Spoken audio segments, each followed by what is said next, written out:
Good morning dear students, હું નિમેશ રાઠોડ ભૌતિક વિજ્ઞાનની યુટ્યુબ ચેનલ પર આપ સર્વેનું હાર્દિક સ્વાગત કરું છું. વિદ્યાર્થી મિત્રો, આપણે પ્રકરણ નંબર 2 માપન અને એકમની ચર્ચા કરતા હતા. ચાલો, એમાં કેટલીક એકમ પદ્ધતિઓની આપણે વાતો કરી હતી લાસ્ટ લેક્ચરમાં. થોડુંક એને યાદ કરી લઈએ. લાસ્ટમાં આપણે એક ટોપિકથી સમાપન કરેલું, એસઆઈ પદ્ધતિની મૂળભૂત રાશિઓ શીખેલા. ચાલો, ત્યાં સુધીનું રિવાઇઝ કરીશું અને આજે આપણે બે નવા ટોપિક ભણવાનું છે. એસઆઈ પદ્ધતિની પૂરક ભૌતિક રાશિઓ છે, બે રાશિઓ ભણવાની છે આજે. ચાલો, ભૂતકાળને થોડોક યાદ કરીએ. જુદા જુદા દેશો દ્વારા જે જુદા જુદા એકમોનો ઉપયોગ કરવામાં આવે છે જુદી જુદી રાશિઓ માપવા માટે, એને આધારે કેટલીક એકમ પદ્ધતિઓ નક્કી થઈ છે. એવી ચારેક એકમ પદ્ધતિની આપણે ટૂંકમાં વાતો કરેલી. ચાલો, એ ચાર એકમ પદ્ધતિ કઈ હતી જુઓ. પ્રથમ હતી CGS પદ્ધતિ. ચલો, તમે વાંચ્યું હશે એવું ધારી લઈએ, છતાં નહીં વાંચ્યું હોય તો પણ અહીં ધ્યાન આપજો, આવડી જશે. CGS નું પૂરું નામ શું છે? સેન્ટીમીટર ગ્રામ સેકન્ડ પદ્ધતિ. લંબાઈ માપવા માટે સેન્ટીમીટરનો ઉપયોગ કરવામાં આવે, દળ માપવા માટે ગ્રામનો ઉપયોગ અને સમય માટે સેકન્ડનો ઉપયોગ કરવામાં આવે. તો આ ત્રણ રાશિઓ માપવા માટે આ ત્રણ એકમોનો ઉપયોગ જે પદ્ધતિમાં કરવામાં આવે છે એને આપણે CGS પદ્ધતિ તરીકે ઓળખેલું. ચાલો, નેક્સ્ટ જે છે બીજો,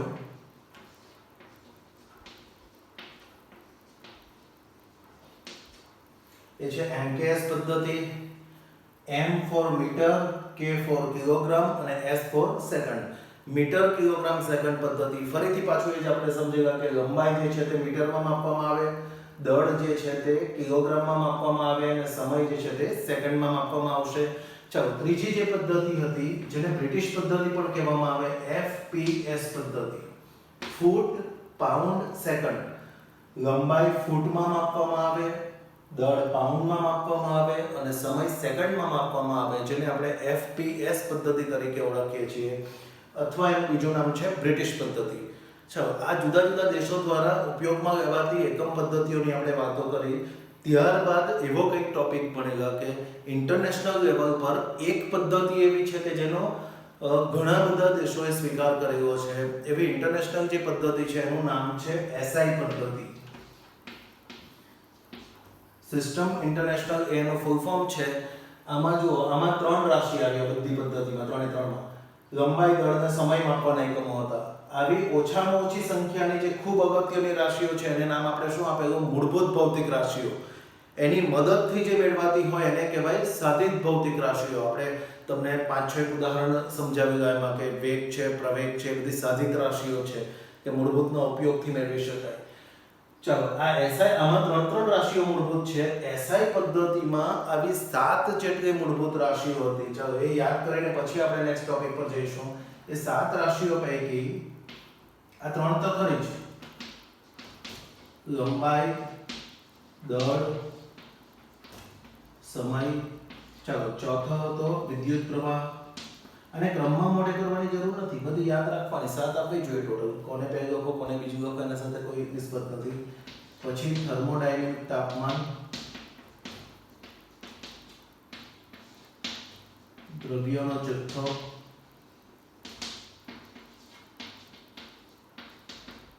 પ્રકાશની તીવ્રતા અથવા એને જ્યોતિ તીવ્રતા અથવા દીપ્તિ તીવ્રતા એવા નામથી ઓળખી શકાય. આવી 7 રાશિઓ મૂળભૂત છે જે પાયાની, ખૂબ અગત્યની છે SI પદ્ધતિમાં.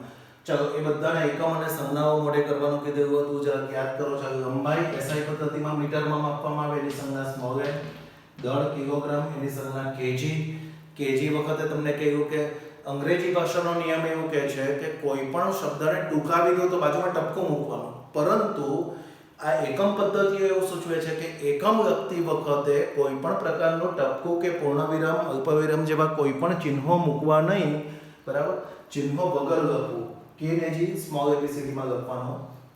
ચાલો, સમયનો એકમ સેકન્ડ, સ્મોલ s વડે દર્શાવવામાં આવે. વિદ્યુત પ્રવાહનો એકમ એમ્પિયર છે. એ વિજ્ઞાનીનું નામ પરથી આવતો એકમ હોય તો આપણે અક્ષર કેપિટલ લખીએ છીએ. વિદ્યુત પ્રવાહનો એકમ એમ્પિયર, કેપિટલ A. તાપમાનનો એકમ SI પદ્ધતિમાં કેલ્વિન, એમ તો ડિગ્રી ને ફેરનહીટ ને આપણે બધા એકમો જાણીએ છીએ, પરંતુ આ જે પદ્ધતિ છે સિસ્ટમ ઇન્ટરનેશનલ, એમાં તાપમાનનો એકમ જે છે તે કેલ્વિન લેવામાં આવ્યો છે. એની સંજ્ઞા છે કેપિટલ K. દ્રવ્યનો જથ્થો જે છે SI પદ્ધતિમાં મોલ એકમમાં માપવામાં આવે. જે રીતે મોલ શબ્દ બોલીએ છીએ તે જ રીતે એને લખાય MOL. ચાલો, જ્યોતિ તીવ્રતા, પ્રકાશની તીવ્રતા અથવા દીપ્તિ તીવ્રતા એ ત્રણમાંથી કોઈ પણ નામ લખી શકાય. એનો એકમ છે કેન્ડેલા, જેને સ્મોલ લેટર્સમાં C ને D લખવાનું. ટપકો, અલ્પવિરામ, પૂર્ણવિરામ એવા કોઈ ચિહ્નો મૂકવા નહીં. તો આ 7 મૂળભૂત ભૌતિક રાશિઓનું આપણે એક ટેબલ જોયેલું, બુકમાં આપેલું ટેબલમાં તમને ચોખવટ કરેલું કે ટેબલમાં જે જમણી બાજુ વ્યાખ્યાઓ આપી છે, જેમાં જાત જાતના બધા મોટા મોટા આંકડાઓ આપેલા છે, એની નીચે નોંધ આપી દીધી છે કે એ જમણી બાજુનું જે મોટા આંકડાઓવાળું ખાનું છે એ મોડે કરવાનું નથી, કારણ કે એક્ઝામમાં પૂછાશે નહીં. એ માત્ર ને માત્ર માહિતી માટે આપેલું છે. ચાલો, આ જે SI પદ્ધતિમાં આ મૂળભૂત રાશિઓ એની મદદથી જો કોઈ મેળવાતી હોય તો તે સાધિત. આપણે ઉદાહરણ જોઈ લઈએ, એક હમણાં સિમ્પલ સમજાવી. ચાલો, લંબાઈ એટલે અંતર ભાગ્યા સમય, આ બેનો ભાગાકાર કરીએ તો આપણને ઝડપ અથવા વેગ મળી જાય. તો વેગ એ કેવી રાશિ થઈ? સાધિત. આવા તમને 6 જેટલા ઉદાહરણ આપેલા છે. ચાલો, એમાં પાછા નહીં પડીએ, તમે ભણી જ ગયા છો. અગાઉનો લેક્ચર ફરી પાછો રિવાઇઝ કરી લેવો એકવાર. આ 7 મૂળભૂત રાશિઓ એ સિવાય આજે જે આપણે જોવાનું છે SI પદ્ધતિમાં 2 એવી રાશિઓ છે કે જે નથી મૂળભૂત કે નથી સાધિત. તો એવી 2 રાશિઓ, એકનું નામ છે સમતલ કોણ, બીજાનું નામ છે ઘન કોણ. આ બંને વિશે આજે આપણે ભણવાનું છે. ચાલો, જરાક ઝડપથી સમજતા જોઈએ. એક જ વખતમાં આવડી જાય એવી રાશિઓ છે. કોઈક વર્તુળ ધારીએ અથવા વર્તુળાકાર રિંગ લઈએ.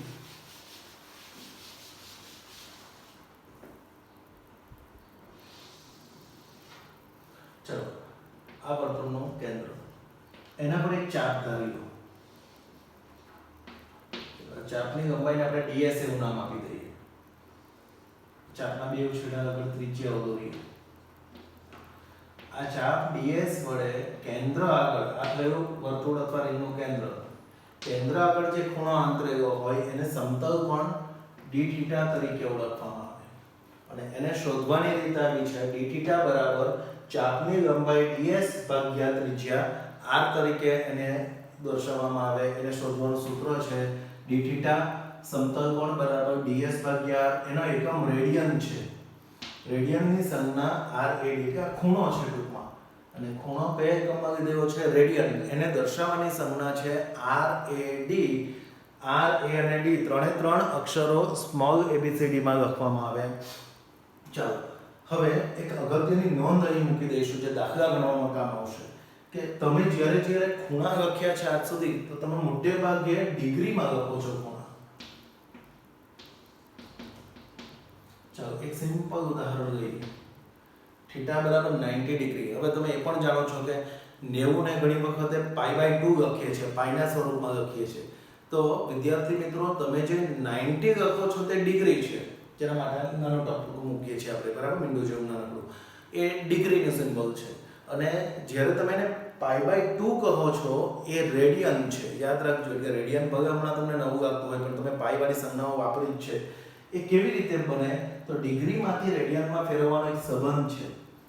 1 ડિગ્રી બરાબર પાઈ ભાગ્યા 180 રેડિયન. તો જે કોઈ ડિગ્રીમાં આંકડો હોય એને પાઈ ભાગ્યા 180 વડે ગુણી કરવાનો. ચાલો, છે પાઈ ભાગ્યા 180 વડે ગુણ્યા 90 દુ 180 છેદમાં બગડો રહ્યો. ચલો, એટલે પાઈ છેદમાં 2. તો જે 90 તમને કોઈક વખતે એવો પ્રશ્ન થયો હશે ભૂતકાળમાં કે કોઈક વખતે 90 ડિગ્રી લખી, કોઈ વખતે 90 લખીએ અને કોઈક વખતે એને જ π/2 કહેવામાં આવે. તો બંને જે લખીએ છીએ સરખું જ છે. 90 ને π/2 સમાન છે, પરંતુ એકમ જુદા જુદા છે.